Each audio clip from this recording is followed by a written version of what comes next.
Welcome to Game of Roses. This is PaceCase. This is BachelorClues, and this is Friday. So that means this week in Bachelor Nation. We've got a lot of news to get to. We've got a lot of tids. We've got some screams for ye. We've got some parasocial plays for ye. And we've got a great state of the game for ye with a very special guest for ye. Courtney is for Robertson. Ye this week's luscious. Yeah, this is going to be a luscious show for ye. Rest assured. Twixt your toes. You know what? When I first heard Twixt, if I may, was in Nathaniel Hawthorne's Scarlet Letter. That dude was a big fan of the word betwixt and apostrophe twixt. It's like in every third sentence, as I remember it. I could be wrong. That book couldn't be more relevant than it is today. Isn't that interesting? Yeah. Back when they were saying twixt. He was a genius. Yep. Thanks for manifesting our reality, sir. Yeah. Nathaniel Hawthorne, we praise you. Dick. We do have some business to get to before we begin our program today. We must remind you once again, the watch parties, the live watch parties that we've been doing in LA that we did for all of Gen Trans season are on hiatus momentarily until our new venue opens, 33 Taps in West Hollywood, California, directly across the street from Pump and Tom Tom. Vanderpump Row, we call it. As they call it, yeah. West Hollywood. I'm loving this rebrand for the watch parties. If you are part of the Chicago Clout team or the Texas team and want to watch with some pit dwellers, you can go to Greystone Tavern in Chi-Town, where pit ambassador Lily is holding it down for us at Dainty Dillo Bar in Austin. Dillo is a good thing. Never forget. Indeed. And also, if you want to do a watch party in your city, if there isn't one, hit up Anye at gameofroses@gmail.com, GAMEOFROZES. Tough email address. It's got a luscious Z in it. And again, Anye. But if you want our shot glasses, go to gameofroses, just with the normal S's.com. Also, we should mention Love is Blind Season 7 is now airing on Netflix.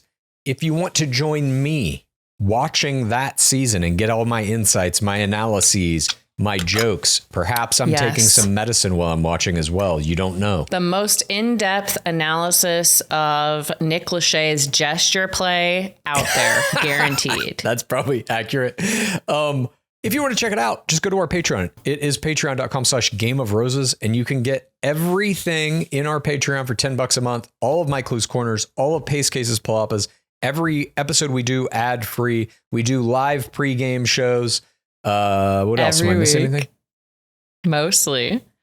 You're not missing anything, but Discord. We do have one very important ad coming up that I think might touch on this. We'll get to that. I want to mention also for this season of Love is Blind, if you don't want to sign up, if you don't want to subscribe to our Patreon, you can also just go there to get this season of Love is Blind in Clues Corner by itself for a one-time fee. If you want to do that. Yeah. Trying something a little new. I know some people are like, I don't want to subscribe Corner to stuff. Coupon. Basically, yeah. So you can go check that out again. It's patreon.com/gameroses. And we are doing everything on YouTube. If you're just listening to this, go to YouTube. Check out our YouTube channel, because this very thing you're listening to is also on YouTube. You can watch us saying it.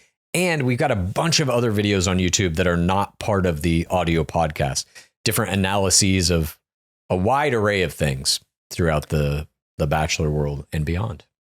And that channel is at Game of Roses, no Z. Yeah. Just S's. It's only the email that's the Z. We did that for security purposes. Did we? No. Okay. It was, some medicine got to me, I think, the night that I made the Game of Roses Gmail account 25 years ago or whenever it was. I think it was our original Instagram handle as well. So I think it was part of a rebrand that we tried to get rid of the Z. And now we're stuck with it. That said, we do have two very important people from the nation joining us right now to discuss our Patreon. Ooh. Welcome to the program, Nick Vial and Grocery Store Joe. Hey, Grocery, long time no talk. Hey, Nick, you're the meet the press of reality TV shows. What should Serena and I be watching right now? We just finished Love is Blind UK. First of all, thank you for comparing the files to Meet the Press. You know, some people are saying that as well.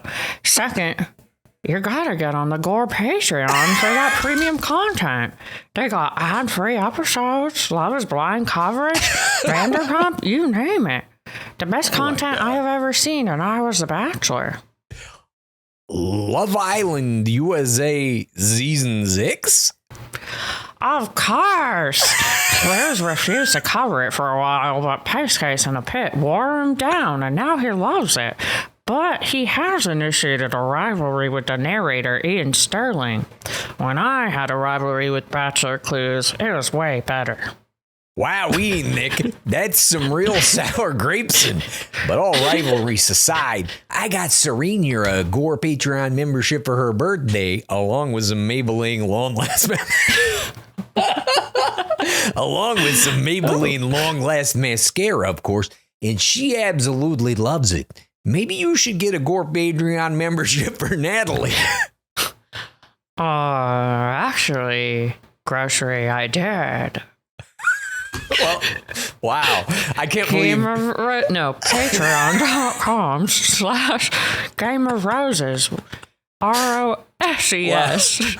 I can't believe Grocery Store Joe and Nick Vial are in the pit and buying Patreon memberships for their significant others. Fantastic. Yeah, thank you so much for subscribing and for coming on the pod to advertise that. Absolutely. What a treat. That wraps up all of our business. I can't believe Grocery Store Joe and Nick were here. Thank you, everyone, for indulging that. Dream come true. And now we have for you a very special Game of Roses. State of the game. We are very humbled and honored today to have a special guest here for State of the Game with us. She was the ring winner of Bachelor Season 16, perhaps the greatest villain in the history of reality television, and currently the host of the After Reality podcast. Please welcome Courtney Robertson. How are you doing, Courtney? Well, hello. I'm doing excellent. How are you guys doing? Oh, you know. So good. So happy to have you back on the podcast. Oh, I'm so glad to be here. And congrats, PaceCase, on that shiner you got. The real ring winner. Thank you. Thank you so much, Courtney. I was waiting for you to say something. You could blind me with that thing. Winning. Winning. Oh, shit. Nice. So, Courtney, a lot has happened since last you were on the show in Bachelor Nation. And we like to talk in State of the Game about kind of like where things are, what's happening. So you watched Gen Trans season. You saw the finale.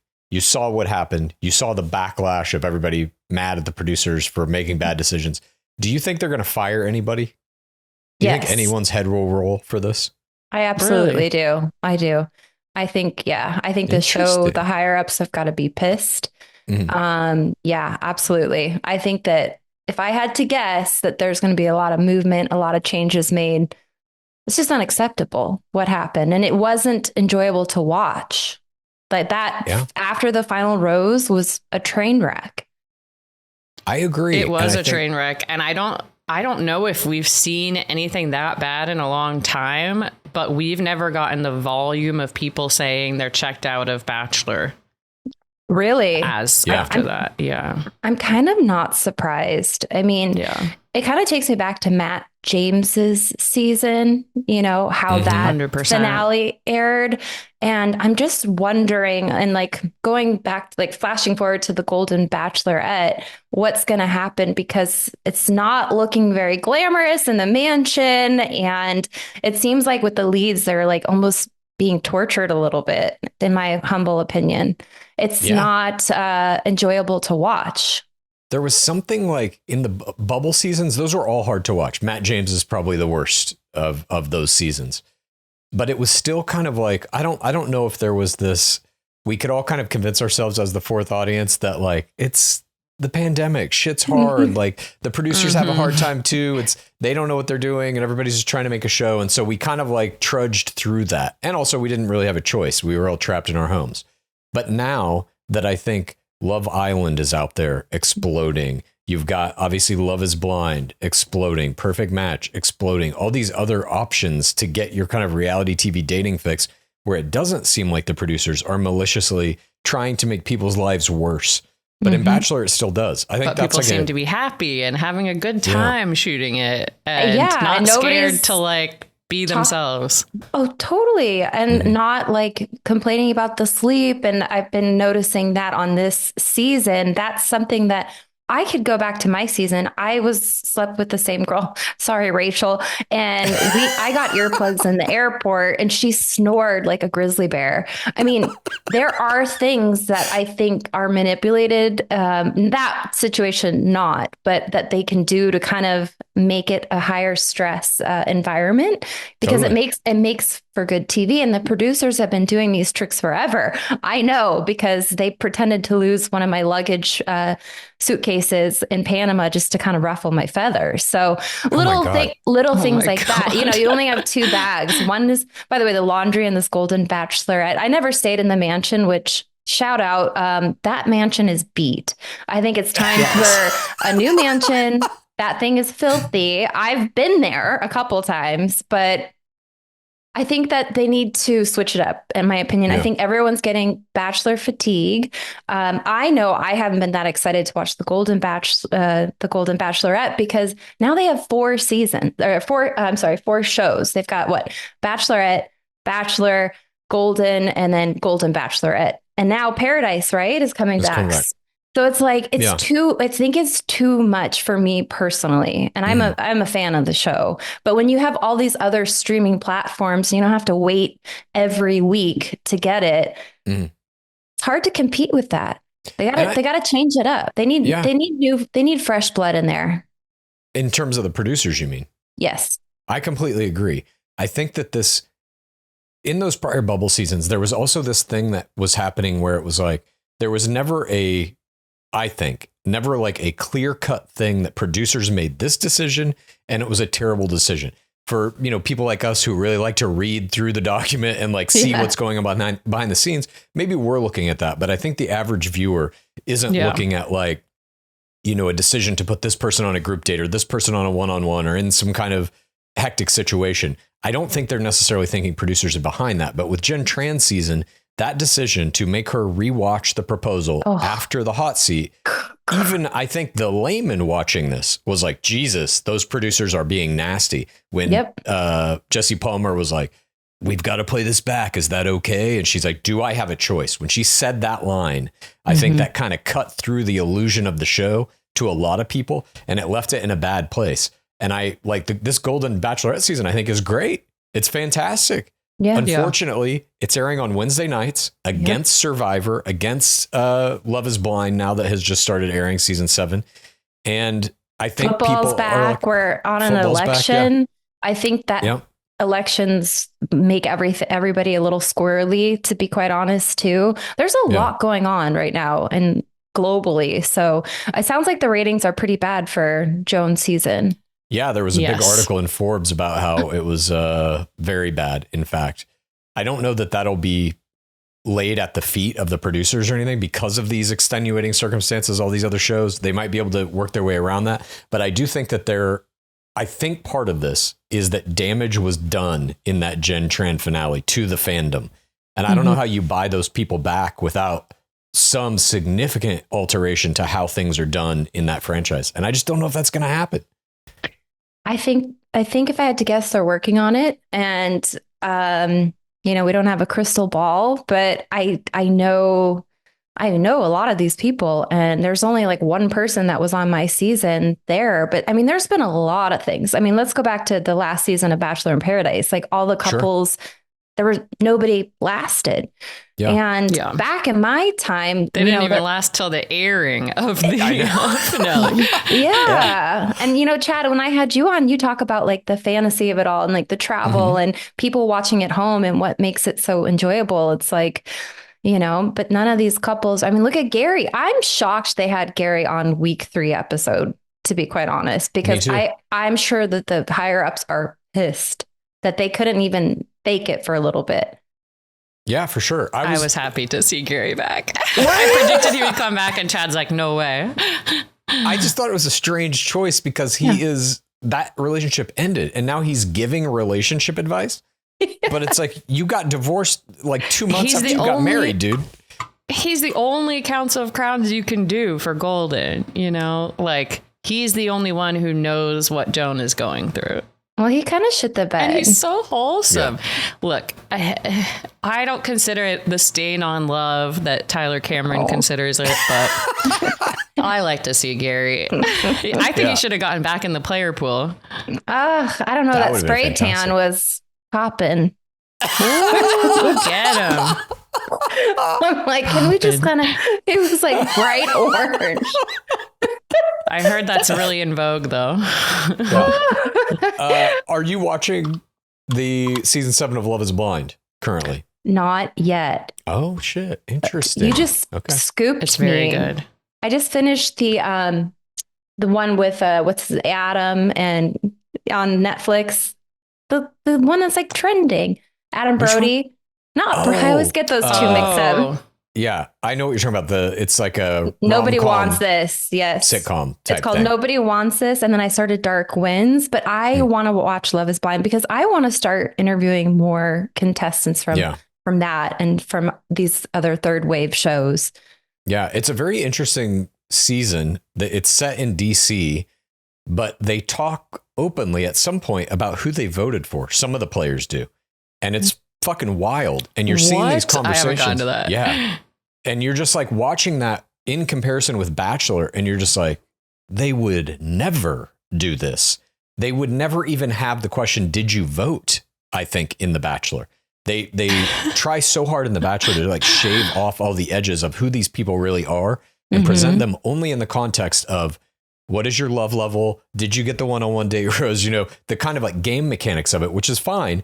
But like, if you want us to plug into these people and you want to see their Instagram numbers go up, it has to be, I think, they have to allow more conversations like that about these things that are like really fundamental in a relationship. You do want to know somebody's political attitudes or religious attitudes or whatever, Well, and that's what usually in the past has come up in the overnights, because that's really, truth be told, the only time that you get to chat offline, unless you go skinny dipping. You can't have a waterproof unless you mic have the producer's favor and get a one-on-one skinny dipping date. Exactly, but I mean, you really ran so that Leah Kateb could go supersonic in the villain character category. Oh gosh. And now people are playing villains. And I mean, that guy is really hamming it up for the camera, but the overnight suites is where you have those conversations. And I think people have talked about that. But it's not like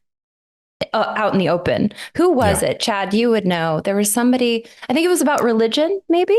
Avon? Well, there was Tasha Adams and Ivan Hall had a conversation about, he was, I believe, atheist or agnostic, and she was Christian. And so it didn't work out. There's rumors that Rachel Recchia and Zach Shawcross had some kind of a political conversation in their fantasy suite, and then the very next morning broke up.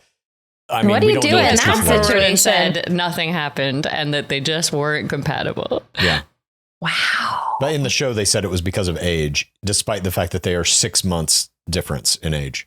So that's probably not it. I think in terms of the fantasy suite, something they could do. I know that the time-honored tradition of the fantasy suite is you get your overnight away from the cameras. I think you shoot it. I think that goes away. I think the cameras are on, but they're not manned. There's no one holding a camera. I think you just put cameras in the rooms. Not necessarily X-rated. I'm not saying we need to see them have sex or anything, but let's see those conversations where they're talking about politics and religion and the things that you're not allowed to talk about on the one-on-one dates and the group dates and stuff. That's where it gets interesting. How real dating is. Yeah, exactly. That's where you start to see those questions in the beginning, like on date one. Exactly. Don't get to the fantasy suite and be like, whoa, like you're so far left and I'm so far right. I think that they ultimately, and I know this, they want their happy couples to remain happy. And it just doesn't seem like that's coming through. Well, they've gotten, I think, too caught up in the format of the show to realize like they have to create an environment that fosters an actual relationship. And right now what they're trying to create is an environment that fosters a love triangle, a villain, a fool, tears, a breakdown. And then if a romantic relationship comes out of that, it's like in spite of all the shit they've done that they feel they need to do to produce a season. I don't think they need to do that shit. That shit happens by itself if you set the table correctly. Chad, they should hire you. They should hire both of you.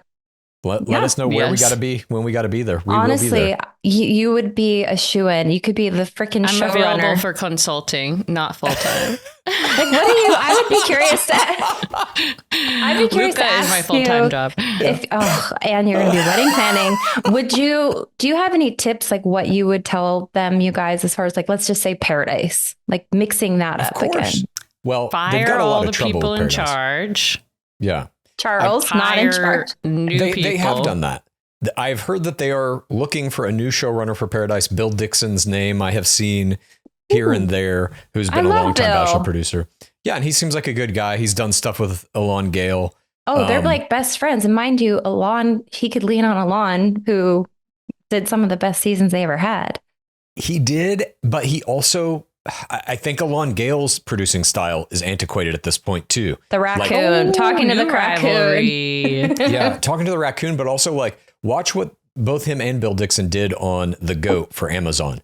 It's just like, this ain't it. They don't get what reality TV is now, I don't think. Really? I think they are from an era of it when it could still be kind of self-deprecating, making fun of itself, shitting on the players, shitting on the premise of the show. And that, I think, is gone. If you look at like, Love Island is always shitting on itself. Not really, though. Not really. It does it like in a cheeky way with Ian Sterling's narration. Yeah, he says this date budget has got to be $20. Sure. But then you look at it and it's like they're living in a giant neon mansion and having the time of their lives. It's like he can say those self-deprecating things when it's not true. When you look at like what Alon Gale was doing in The Goat, it was true. They put them in a shitty house. They treated them like shit. They didn't care about any of them. That can't actually be the case. You know what I mean? Sounds like a great show. Sad I missed it. But Courtney, how have you been enjoying the rest of the Golden Bachelorette? Honestly, she seems tired. They all seem tired. Clearly, it's in the show. Tired. But like, she just doesn't seem like a very joyful person, like to me. And I'm like an energy person, but like when I watch her, it just seems like I need a little bit more energy. She does make those little liners like, oh, I'm easy on the field, but I think the guys are bringing the comedy. I think I wish they would have kept Jack. Charles could be the first golden Bachelor. I think his story is, the stories are like, he kind of better be, honestly, like, and but then I also think Jonathan could be, and then obviously everyone's going to want Kelsey. We'll see how Kelsey's dad exits and if there's how that shakes out. But I think those three, but the health stuff, like I will say, like him opening up about his wife, and like for somebody who has anxiety, like hearing about medical stuff like that, like over and over again, it was like, okay, we got it the first time. Like that was kind of hard to hear. Whoa. Me personally had that same reaction. Did you really? About the bodies breaking apart. Yeah. He was like, it was too close to home. Well, and you played baseball thousands of games. So I hear. Like if I really go back and I do the math on that. Super fan. Let's go. I probably played. I'm deep in the pit. I wish I wore my shirt today. I'm at my dad's working. I don't know what the actual math of it is, but I probably played 20 games a year in high school, I think, probably minimum. So 4 years. I'll do the math on this. Let me get my calculator of this. All right, from age 10 to age 18, I was probably playing, I think, 50 games a year roughly, because I would always be on like a school team and a rec league team, per my father's orders. Then once I got to college, I didn't play. Then when My I got father's out of orders college, should be the title of your memoir. then when I got out of college, I played in this adult league from age 21 to 38, roughly. Played summer league and fall league every year. And each of those seasons was comprised of 18 games. So whatever that is, 36 games a year from age 21 to 38. How many years? You do the math. 38 is 17 years. So 17 years times, let's just say 50. I would say 40. Two-decade career. I would say 40. Yeah. That's 680 games. All right. That ain't bad. That's almost 1,000. Yeah. And you're not counting practice either, right? We never practiced. Practice was waking up and driving to some high school baseball field in the middle of the valley at 8 a.m. every Sunday morning. That was the practice. At any rate, we are not here to talk about my baseball career. We are here to talk about other Bachelor stuff. You asked Courtney what changes would I make to the show. Mm-hmm. I think there's one primary one that they still are not doing, and it is you must make the players enjoy their time there. This has to be like an all expenses paid, beautiful vacation with no hint of torture being visited upon these people. Well, as soon as you have that torture element, it's like, well, why am I watching these people? My own life has problems and anxieties and responsibilities that I'm trying to escape by watching this wish fulfillment type reality TV show. Yeah. And if I'm not getting it in Bachelor, I now know I can get it in Love Island because they do it real well there. Everybody there's having a fucking party 24/7. Absolutely. I think I hope that they listen to this, I'm sure. But how can they implement that? I mean, that to me goes to editing, Chad. Yes, it's in the presentation. It's in also the producing, but a lot of it is in budget. And I know, all budgets for all shows, reality and scripted, are just getting carved down by their parent companies that make them, studios and networks. But that said, it's like, can you add another $1 million to the overall budget of a full season of something and use, like, let's say Paradise, and use that to rent some amazing location? So they're not sleeping in bunk beds with snakes in the fucking ceiling and crabs up their ass. They're in a beautiful place where even they don't want to leave it. That Paradise, really, you want your players to never want to leave that location. That, like, they don't want to go back to their real lives because this is Paradise. Instead, you have people scared to even fucking say a word, or they're like I said, snakes are falling on their head, or they're sweating profusely, or whatever. It just, like, if it's not a fun place for a certain amount of time, and they put a clock up about your bowel movements on screen. Yeah, just like making fun of them and stuff. Well, and I wanted to touch on the fact that you're talking about, like, film those overnights. I mean, because Ashley, I went down there and they had those little night cameras, and say what you want about that scene, but it got a lot of press. And I think that they should do that. The Boom Boom Room apparently is the only place with AC. I've talked to a lot of people that have gone down there, Rodney being one of them, and is like, Courtney, the conditions are, like, you're not going to feel like your best. Like, you're on camera and you're like, he's like, I'm sweating buckets. Yes. But that's the other thing is, like, producers do manipulate. Like, I remember on our season, there was a girl and, like, they like, should I wear this? Should I wear this? Like, they'll be like, oh, I'll wear that because. And also, side note, now they'll sweat? No, just because it doesn't look good, or, Oh, God. There's, like, little nuances that I know for sure. Also, I have heard that there are bonuses when you get, like, those sound bites, because it shows who's doing the producing. And that's how a lot of the times, like, I got him to cry. I got him to say this, like, mark that, but that there are bonuses for producers. Yeah. Financially. Yeah. Even if you don't increase the budget, just don't put in the editing that there's crabs everywhere. Don't. They didn't do that on my clips season. Of them, like, looking at their bunk beds. Just hide the bunk beds. It's interesting you say that, because, like, night one in the mansion, the bathroom was disgusting. And, like, I think the toilet got stopped up. You know how girls can get in the bathroom. There's one bathroom that we had access to, and you're filming till 4 a.m. But I mean, I had 2 allergic reactions on the show, like, from the skinny dipping. I had the water bugs, and they had the paramedics, like, give me a bag of I mean, there are things about it that are very glamorous. I don't want to poo-poo ABC, like 5-star meals, this and that. But it's also like you're job to eat and stuff, because they keep you're not getting paid to be there and you're filming constantly. It feels like a lot of work. Yeah. So. I mean, it's interesting too. I especially thinking about Paradise. Part of Paradise is like that it is supposed to be this tropical fun vacation with a bunch of these young, hot people doing sexy things. And you get it's called Paradise. Yeah. You get that on Love Island.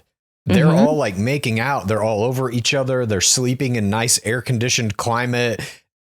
That is like a sexy show. They're showering in outdoor showers together. That's the perfect opportunity. Paradise is not a sexy show. Paradise, in fact, does the opposite. It makes all of these scantily clad, young, hot people sweat profusely. If they are going to have any kind of sexual congress, they have to get permission to go to the boom boom room, which has now been tainted with farts of creamy Caesar. So they even take like the idea of what is supposed to be this kind of like, titillating sex show, and they just wreck it. They're like, no, all these people are gross and disgusting, and you have to ask permission if you want to engage in anything like this. Whereas they're other advertising shows, it like it's a sexy show. They have the little flamingo water toys humping each other. And then you only have Ashley and Jared go to the boom boom room. No one even on the show goes and has sex. I know. Maybe I think that probably stems from Corinne Olympios, if I had to guess. Oh, 100%. Yeah. The Demaria Jackson, Corinne Olympios incident in season 5 was that. It certainly is from that. But it still is no excuse for like where the show has gone. It is now just a torture chamber. That last season when Rodney Matthews left and they had a group mental breakdown, that to me was it. Like that's what Paradise is now. And when they come back with Paradise season 10, they have to, in my opinion, do a major overhaul and convince not only us, the fourth audience, that this will be different. We know what to do now. We've watched these other shows, Love Island, Love is Blind, all this stuff, Perfect Match. They also have to convince the players, because nobody wants to come on this show. You lose Instagram followers. If you get turned into a villain, you lose all your brand deals. You get forced to like do an engagement you don't want to do, only to break up the day after the episode airs. It's like they've got to convince these other people that are going on Paradise that it's worth their time and effort, I think. And I don't really know how you do that. Financially, they have to pay them, and everybody negotiates their rate. Sure. They were trying to lowball me when I was in the running to do it. I really didn't want to do it, but it was a trade kind of a thing. But yeah, I think, Chad, they should hire you, and Lizzie. You could be the consultant. You've got it. You're like hitting the nail on the head. And I hope, like you said, like find a new space. ABC is so great. Talk about trading. I mean, those helicopters, they don't pay for a lot of stuff because they put at the very end, like, and I'm like thinking like, who's going to go to Switzerland and be like, oh, I'm going to find the helicopter company that Courtney, they use. Yeah. Does Only that make a sense? few people I can think of who would do something like that. It's like 30,000. Yes, no one would do that.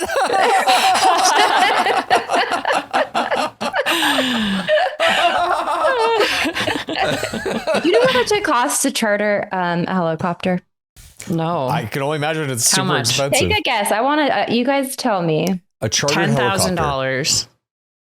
I think it's less. I think it's 5. I'm going to verify. It's like at least 30 plus. What? Well, think about it. It's like a private plane. Let me see. I don't want to, I'm like $1 million. But look at how many times they have like private planes and that kind of stuff. So talk about budgeting. Courtney, I love that you're coming for Jason Tardik. You're being the new numbers guy. Let me get a calculator here. It costs to, remember I asked for my hometown date. I'm like, can I get a helicopter fly us over the Grand Canyon? And they're like, no, we're thinking you go golfing because it's Arizona. I'm like, I would never do that. They're like, how about a fake wedding? Right. How about a fake wedding in the public park? I need to get you my still chat. made the most out of that. Like, that is true. One of my favorite performances in a season ever. Are you going to watch Grant's season of The Bachelor? One thing I will say, and let me take a breath here. I will be watching because I want to interview, and I need to know what's going on. And I love dishing about it, especially with you guys. And I want to see if they get back to like a better show that's enjoyable to watch. He's good looking, but I just had this conversation with Brad Smith. I really think that they need to get somebody who's like owns a ski chalet in Aspen. I think when this show started, you had Andrew Firestone. You had, not to say, I don't know what Grant does, The Real Millionaire. I really think that would be a great switch up. The only guy I could think of would be Matt in recent years that was like Guy from the Sky. Like he had been on No Other Season and his mansion was pretty cool. I like the term Guy from the Sky. Matt James. He was cast to be in Claire Crawley's season, but yes, he wasn't on the show.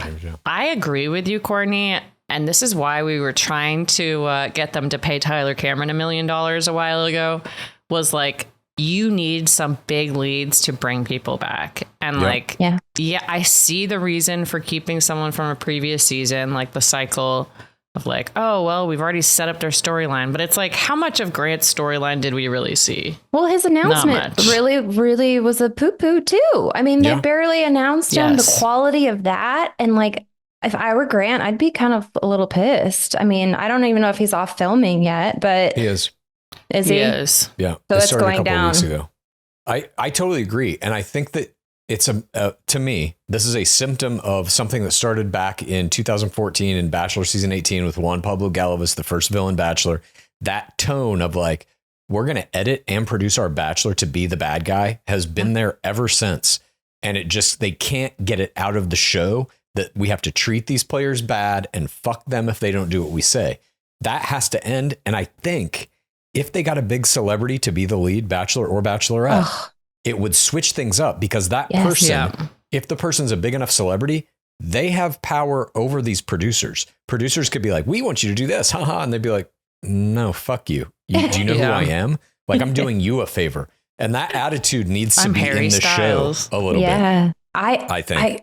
I completely agree. And I think for so long, everybody's been wanting the followers and to parlay it into other things. And I also think it's smart. I didn't have that element when I was there. I definitely did feel like I wanted to win, but I actually really happened to like the guy. So I think that that's a great idea. I kept saying Martha Stewart would have been she was campaigning for it. I know. They probably can't afford her. Did you not know that? That's the thing. Like, to afford these people. No. What's the, in quotes, affording? Is it going to be a flat fee? Do they want $1 million, $5 million? Martha Stewart, I assume, doesn't get out of bed for less than $1 million. Or could you give her a point in the show in perpetuity? Something like that. We'll give you 1% of The Bachelor from this year forward. Who wouldn't do that fucking deal? And then she'd give him a good show. Exactly. And the quality of men that would come out of the woodworks. Yeah. There are things. Network TV is dying. We all know this. And The Bachelor has only ever been on network TV. We saw ABC try to do a move of Dancing with the Stars to streaming last year. It didn't work. It's back on network TV now. So I don't know if that's like a canary in the coal mine for like if they try to move Bachelor to streaming. I don't know. I just feel like the franchise needs to get like some energy pumped back into it. And whoever they got in charge now is not doing it. They've had many years at this point post-pandemic to put this ship back on track. And they just keep making worse and worse decisions. It's astounding to me, actually, because it's such a simple format. It's right there. They've got this perfect format. All they have to do is like fill it with people who are all good, viable candidates for the lead. And the whole show makes itself. That's all you got to do. I like your idea, Courtney, of like get someone who's super rich. There's a super rich guy on the new season of Love is Blind, and he basically makes this argument like, I am for the right reasons because I don't need to be an influencer. I have money from my art dealing. I can't wait to watch that. See, and that's like, who wouldn't like when you're single, like watching at home, be like, oh, I would love a shot at somebody who like, I want to go live, not Farmer Wants a Wife, because that looked pretty podunk. The farms were, I don't know if you guys watched that. I was picturing, did you guys watch that? I should say podunk. I was picturing like showing up and it being like this, massive, charming farm. Like, anyway, but yeah, I think gross farms. No, they're just small. Like they're not what you would think. This isn't like Yellowstone. I was picturing like Yellowstone. And they're, but like you have your own helicopter. Yeah. By the way, I looked it up. I think you guys were right. I think I exaggerated that. It said $1,000 to $4,000 an hour for a helicopter. But yeah, I think it would depend how far you go. Yeah, but they have two because they have to film the one. They fly by each other so they can get both shots. So yeah, I think it'd be nice to like watch a show going back to like somebody who has like the whole package and like, yeah, of course they're going to want to end up with somebody who owns like a ski chalet in Aspen. I don't know why I keep picking that, but like a house on the beach in Malibu where it's like, hey, like you guys bring the dates to me. Like I live on Malibu. No, totally. Like, on the beach. I think the person should be famous. I think they should be a celebrity of some kind, an actor, an athlete, whatever. Who is single and like, fuck it, this is going to be my season. They tried to do this in some way with Jerry O'Connell's brother, Charlie O'Connell in season 7. And they tried to do it a little bit with Jesse Palmer in season 5. Jesse Palmer, yeah. He wasn't like the starting quarterback, but he was an active roster NFL quarterback for the Giants in the year they shot his season. He played way more football than any of the people who were former football players since, in quotes. Yeah, exactly. And I personally think they need to get back to that. It's just, it's kind of like you're saying, everybody's coming in there to be an influencer, which I have nothing against, but it also means that like they're not a fully formed person yet. They're all in their mid-20s. 23. Yeah, maybe they're like starting a job or they're starting a career, but they don't have any career behind them. And they are all looking to this experience to potentially be their actual career.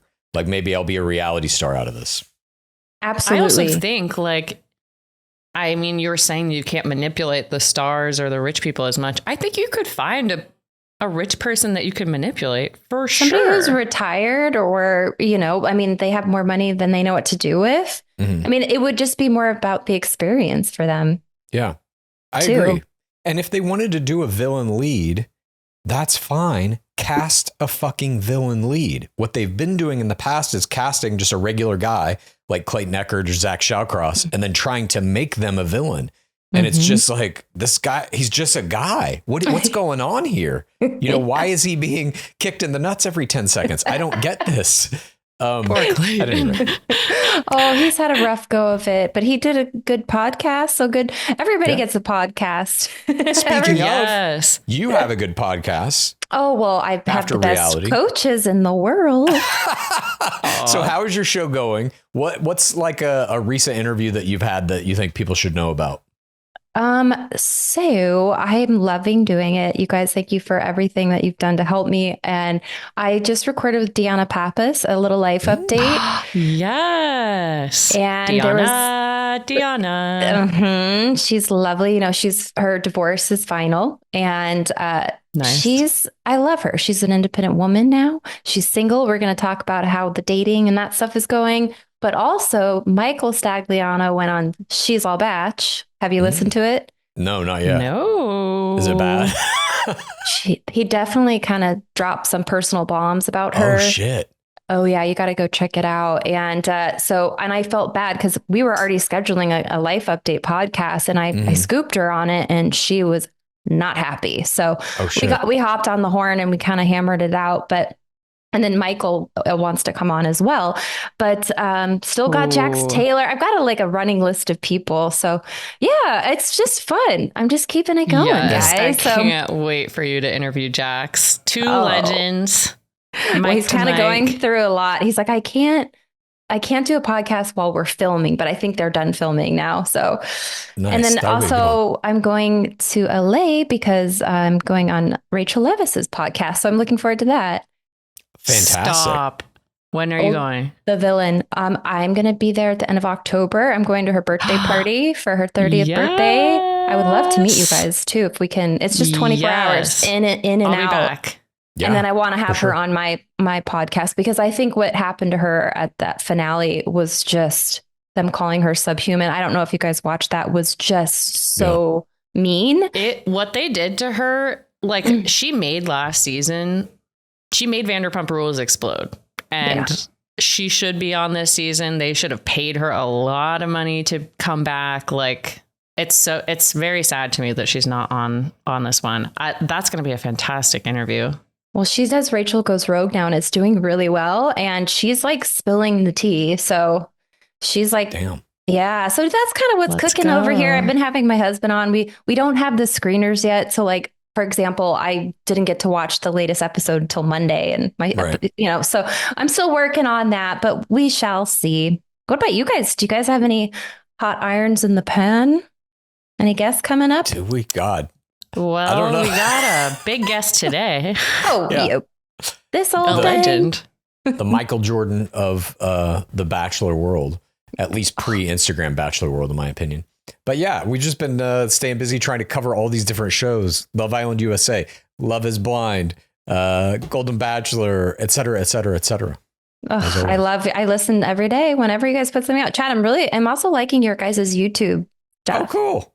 Thanks that's really fun to follow along with. I can just like listen to it when I'm taking care of the baby and stuff. So sure. Very cool. Yeah, that's great. We're still experimenting with Thurston too. I'm trying to get her on, but she doesn't watch the show anymore, but we've been, it's just scheduling, timing. I know. That's what 90% of podcasting is, just scheduling. Yes. Yeah. Moving to New York, leaving us in LA, sadly. I know. Well, congrats to her. Talk about a sparkler. I know. Fiancés together, all the ring winners. Chad, where's yours? We need to get Clues a sparkler. Let's get him a Neil Lane. A Neil Lane official sparkler. Piece of jewelry. Have you met Neil Lane? He's a great guy. Never. I've been trying to get him on the podcast.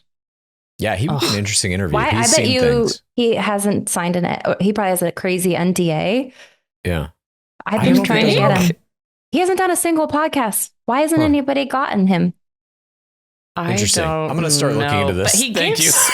He has given interviews. He has one of my favorite quotes where he says that the broken engagement rings, in his mind, they go to heaven. Oh, yeah.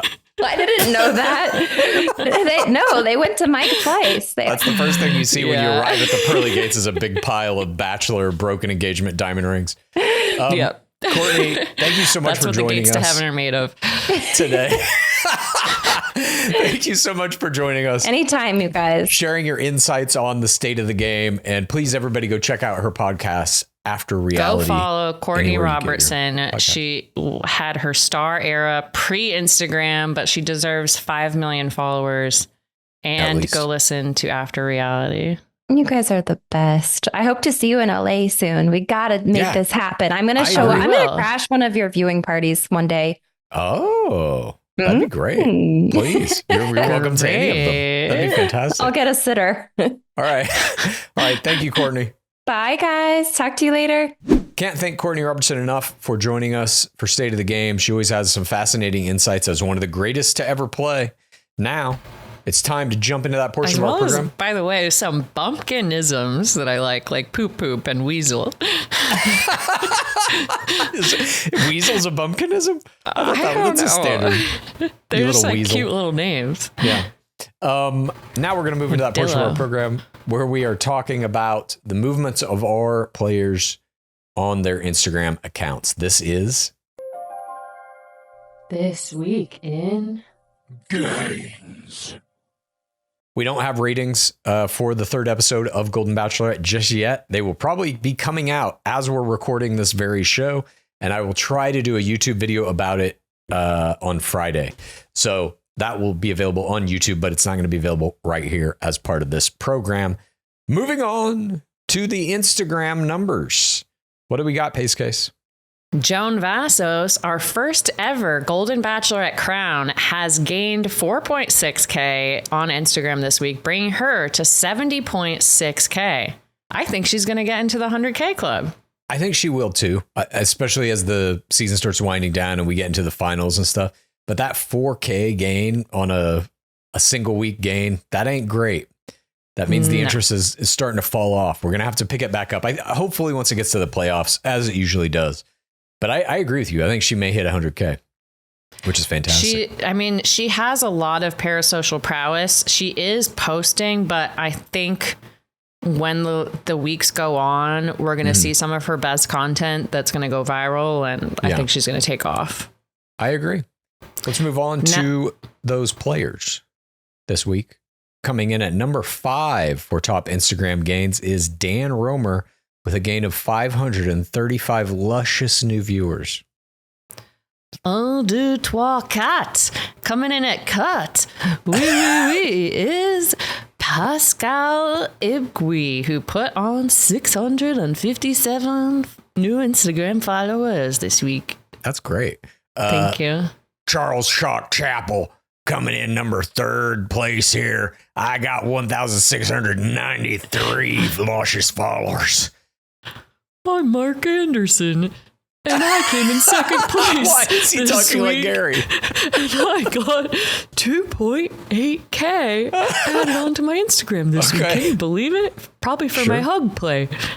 Yeah, I think it was for the tot where he got in the shark costume. And sitting at 1st place is none other than Charles L. with a gain of 9,994 gentle, luscious followers. He put on almost 10K. He put on more than the Bachelorette. He is crushing it. I know. And I think part of it has to do with the Parasocial play he made. But if he better be the next Golden Bachelor. I'm sorry. I agree. He's so lovable. Yes. At this point, he is the runaway star of the show. And I don't know if he's going to make it to hometowns. I don't know how far he goes in the game, but they have to bring this man back. Him getting Jack kicked off so that he could be the real star was the real play of the season. You think he did that behind the scenes? No. Like in front of the camera, he's just this nice, sweet, mild-mannered guy who's got a crazy PTC. But behind the cameras, he's like, look, you get fucking rid of that guy. I'm the comic relief around here. Nobody's funnier than me. I've actually been doing some research, and Jack has some things that I don't think you want to come out. Oh, you think there's allegations against Jack? I think you made him up. Yeah. They're like, look, dude, we don't give a shit. We've got somebody with a restraining order that we're handing out group date roses to. So we don't care. All right. Anyway, now for that top Instagram chart. Coming in at number 5. Colorful narrator, a.k.a. Mr. Legs, a.k.a. Jordan Heller, with 2,228 Instagram followers. Christopher S. is in 4th place with a gain of 2,242 Instagram followers. Charles Chalk Chapel's in 3rd place with 4,154 Instagram followers. And then you got Charles L. 2nd place with 18.3K, knocking on that 1st place door. That's an influencer. Yes, I agree. That 1st place door, though, still belongs to Mark Anderson, who has 20.8K Instagram followers. Pretty fascinating. I mean, Charles L., I think, is going to overtake him, and it's going to come down to how far does Mark Anderson go? We've seen him level 4ing Joan in the previews and the promos. So I assume, they put it in the fucking show. We don't know. Maybe it's Frankenbitten together. Someone in the live chat suggested that. It's not. Yeah. And I'm believing really it. I'm also believing that what we saw of Chalk doesn't happen either. So. Okay. Well, you're living in your alternate Bachelor reality. I love it. I can't believe Jonathan is not on here, though. Or Gary. Yeah. I feel like they're both putting in excellent performances. I agree. I'm astounded that Gary is not on here. Maybe he'll charge it up here in the last weeks. But now we have to move on to that portion of our program in which we deliver those TIDs that are fit to print. This is...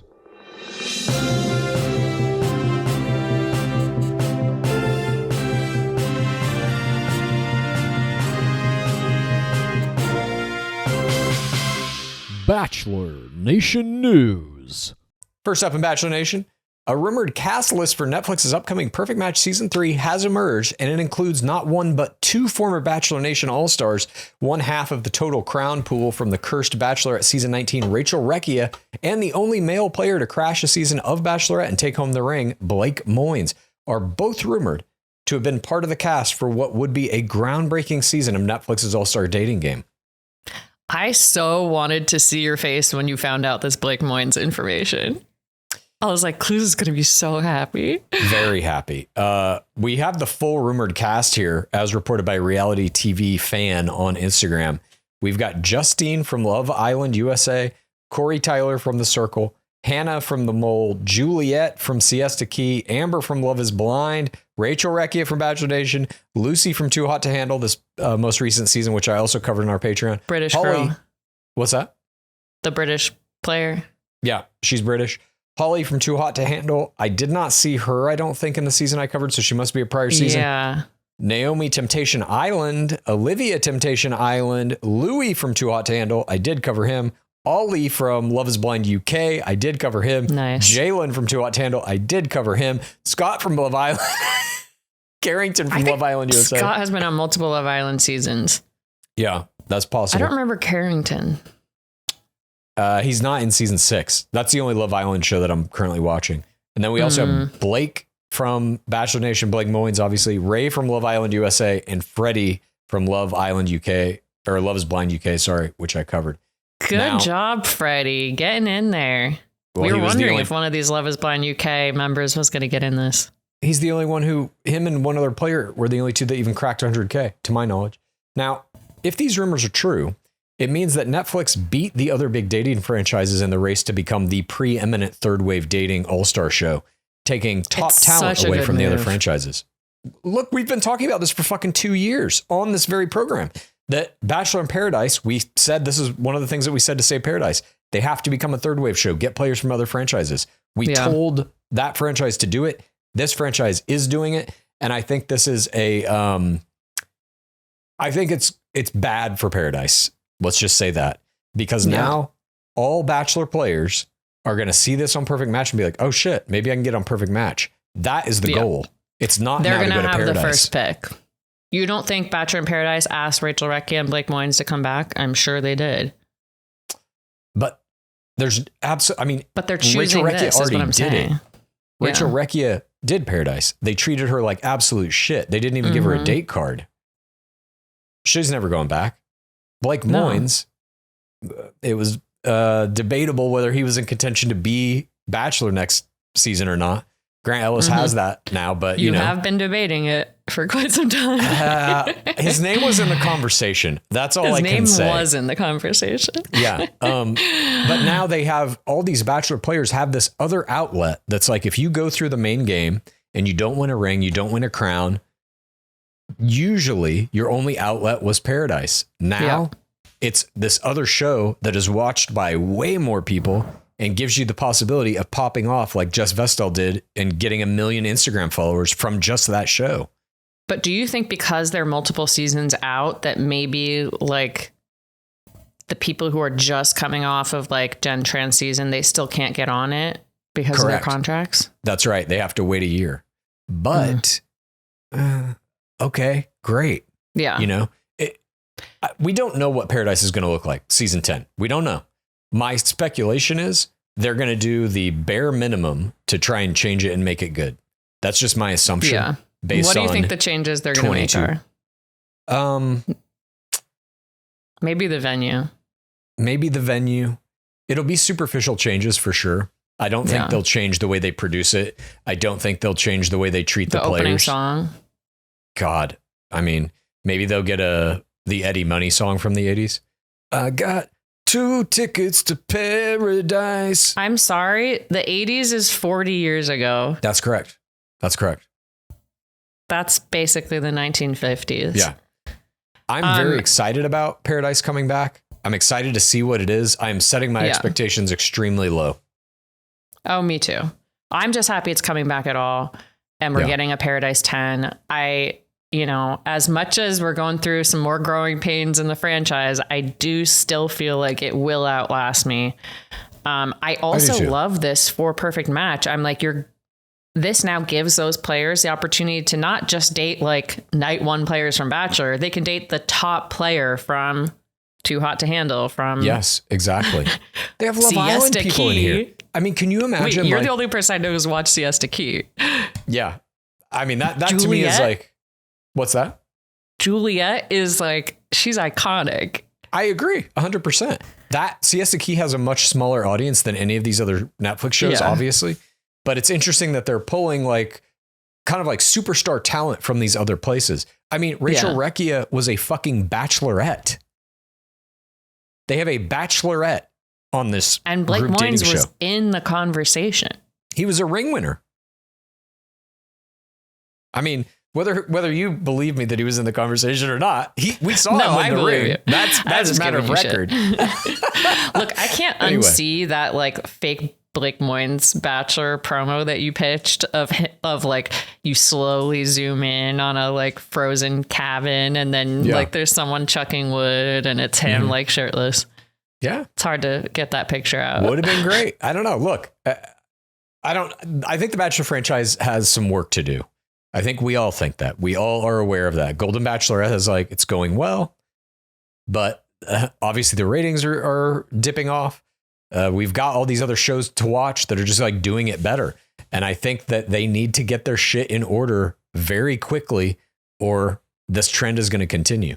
Yeah. And I just think like Paradise to me, Paradise season 10 in 2025 is going to be maybe the biggest indicator of, are they really doing something to try and modernize the show and make it really be able to compete with any of these other shows? Especially Paradise in the face had no of what's competition happening. For a long time. Yeah. And I think it has made certain elements of the show complacent and just keep going with what has always worked, plug and play. But look at the competition. Like it's sleek, it's sexy, it's addictive. Yeah, and I do think that the environment has a lot to do with it. And I don't know, like I've never produced a season of Bachelor in Paradise, but I can only imagine that like as brutal as it is for the players to be out there sitting in the sun and crabs up your ass and all this, the producers are there too. They are going through the same shit. So they're being tortured as well. And if the people making the show are like, fuck, I just want this to be over and get out of here, how is the show going to be good? You need to make the environment for everyone involved a fun thing that you don't want to leave, and you want to make it good and interesting. You know, I don't know. Anyways, speaking of good and interesting, up next in Bachelor Nation news, Christian super player Madison Pruitt and her billionaire husband Grant Trout are fleeing the great state of Texas in favor of Slider Country. Do you think that's because she's pregnant? That's right. The godly soldiers and Christian podcasters are moving to Nashville. Because she's pregnant? I don't know what Tennessee laws are, but I can imagine they're probably similar to Texas. But Texas is known for particularly bad ones. But you're saying you believe she's it's dangerous to be pregnant in Texas. To have more health options as a woman. I don't think that's actually the reason. I don't think so either. That's right. The godly soldiers and Christian podcasters are moving to Nashville. Pruitt and Trout made the movie public knowledge in an Instagram reel this week that featured both of them in their car ready to start the road trip to their new place of dwelling in the dead of night with a car they described as packed to the brim with their belongings. We're going to hear more about this reel later. We wish the greatest Christian player of all time the best in her move to Slider Country, where perhaps she will open her long prophesied megachurch. So you're a prophet now, you're saying. Aren't we all? I'm just saying Nashville is the Mecca, I think, for reality, or at least Bachelor stars, but there's a lot of reality stars that live there now. And to have her move in to now, Caitlin Bristow is there, Hannah Brown is there, Madison Pruitt is there. There's a bunch of them. I mean, the Sliders basically doubled in size with this move. Yeah, in terms of Instagram weight. Absolutely. However, it does make me think that the mega church is less likely to happen because in my mind, it's less Christian country than where she is leaving. Yeah, but it's like country music is kind of the religion there, which is obviously overtly Christian. It would be better if either of them were into country music in terms of performing. But I think she can still I could see her opening a kind of cool girl, mega Christian cult church there with the help of let me get some of these country music, singing celebrities that are also into being Christian, to come show up at my mega church and do a little thing. I could see it working. I'd love to hear this from her manager / prophet.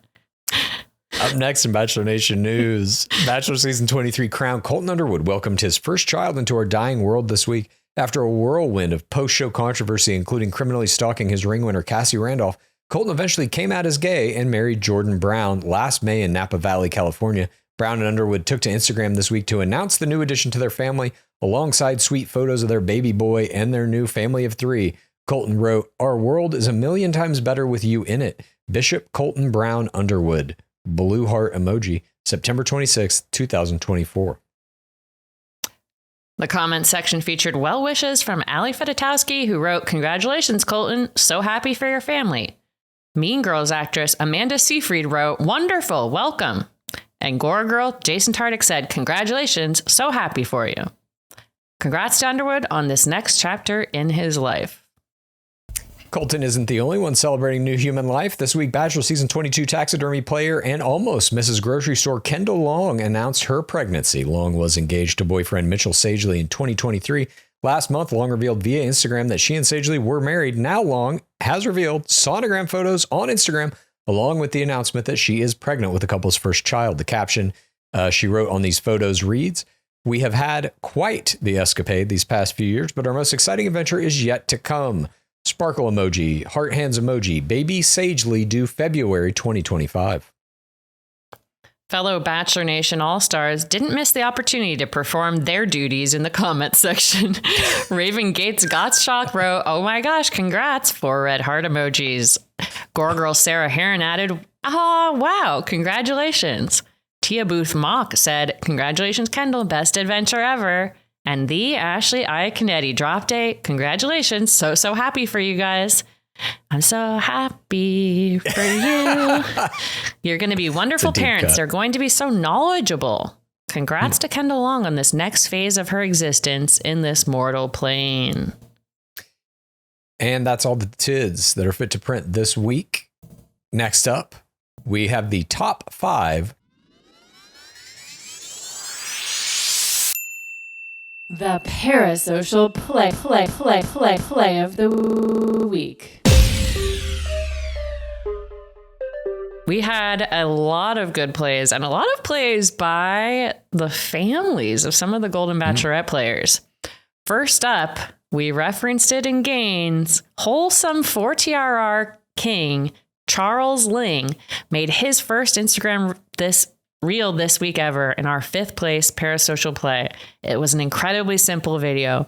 In it, he wears his golden prom tot and waves and gives a thumbs up to camera.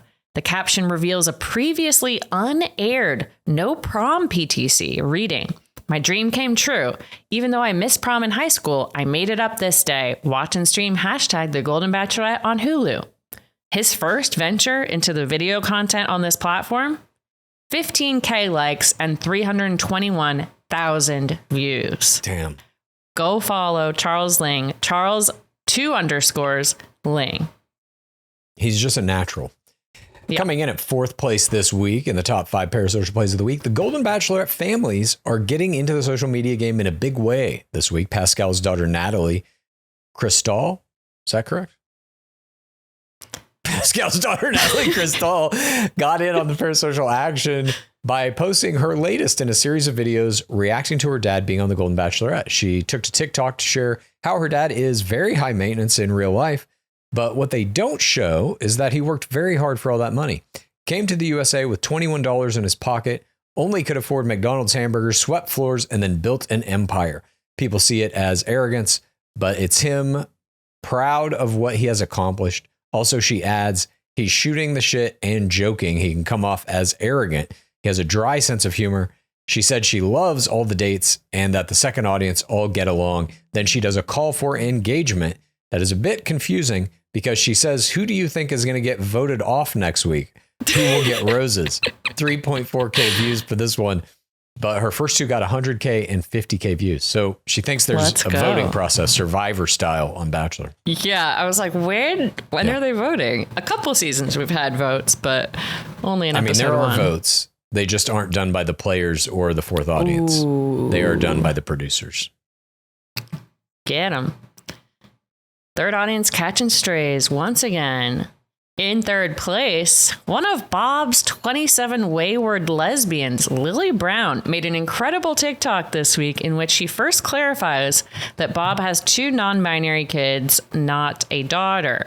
She shows a bunch of group photos of the 27-member group at various holidays, including one in which the core group are in Bob's lesbians Jersey tots. There are also... she also adds to Bob's story saying that Bob's ex-wife is a lesbian too, ending with a Parasocial love level 4 to camera. 133.6K likes, 700.3K views. Another one gone too soon.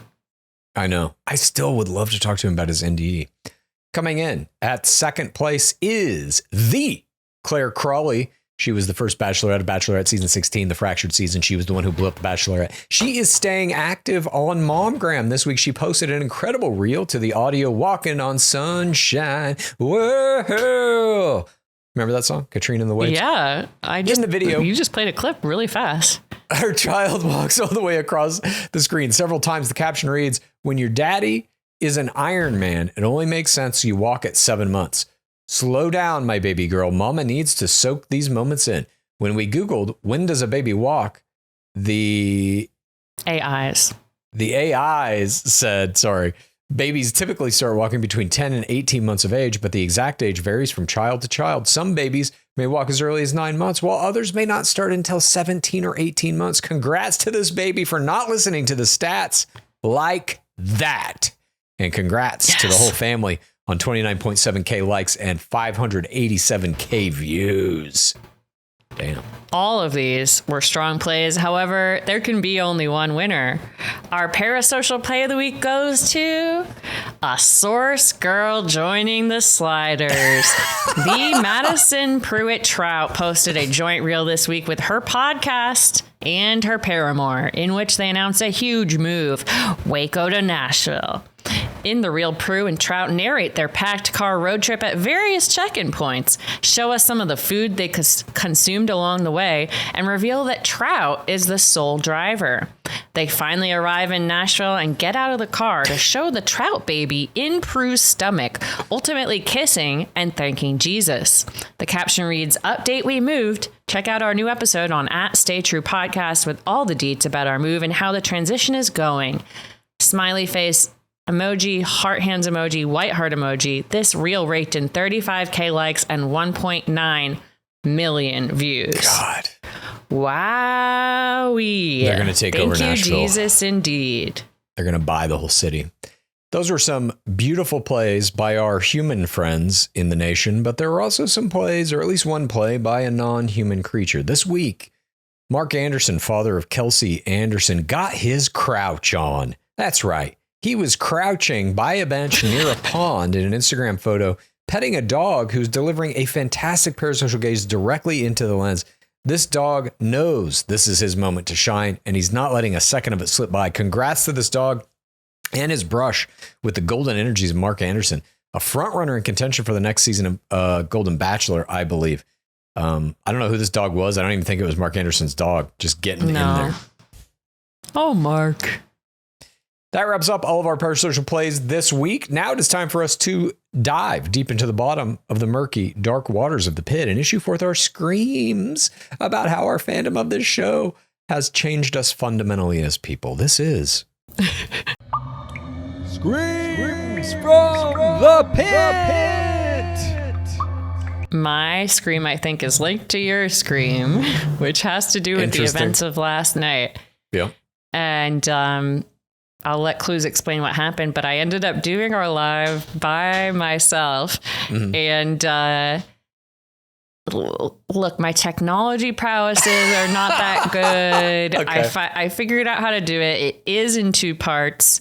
Yep. I want to just thank the pit for, bearing with me. There was at one point a real Gabrielle Nikki situation where the sound wasn't working, but I was too far behind in the chat to realize that. So I was going for a while just to myself.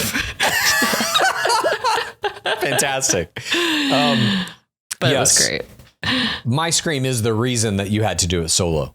Mm-hmm. Every once in a while, something happens in the pit where you just get trapped in an area of it and you can't leave that area. Yeah. For me last night, that was Clue's Corner. I was literally trapped in the corner I made. Yeah. Trapped in a trap of my own creation because Love is Blind season 7 came out and I was just binging the whole thing for Clue's Corner. And I totally forgot that we had a live at 4:30. So while totally Lizzie understandable. I forgot last week. Yeah. While Lizzie was doing that live, I was literally in the corner watching whatever it was, episode 4 or something of this new season of Love is Blind, which is on our Patreon, obviously. And so I felt bad about it. So to make up for me missing it, I did a post-game live, which is also on our Patreon. And I wound up going for an hour with like 20 people who were in there. And we were just talking about all kinds of stuff. I wound up reading some of this book that I'm writing right now.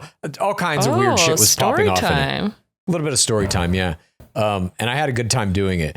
But yeah, my apologies. I forgot about one pit because I was in, or I forgot about one area of the pit because I was in a different area trapped by shackles of my own creation. No apologies necessary. You are usually the one who's the most on the ball of our dynamic duo. Yeah. So I was, if anything, I was happy. And you were happy that I was trapped somewhere else making other content. It's good that I know how to do it. Well, I made another accurate PaceCase prediction. Yeah. I guessed. I was like, I know that Clues is watching Love is Blind. I was! Because right. I was watching it, then my alarm went off, and I was like, oh my gosh. I didn't want to leave it. I was watching you do your Clues Corner of it. I didn't get my alarm. It's such a good season.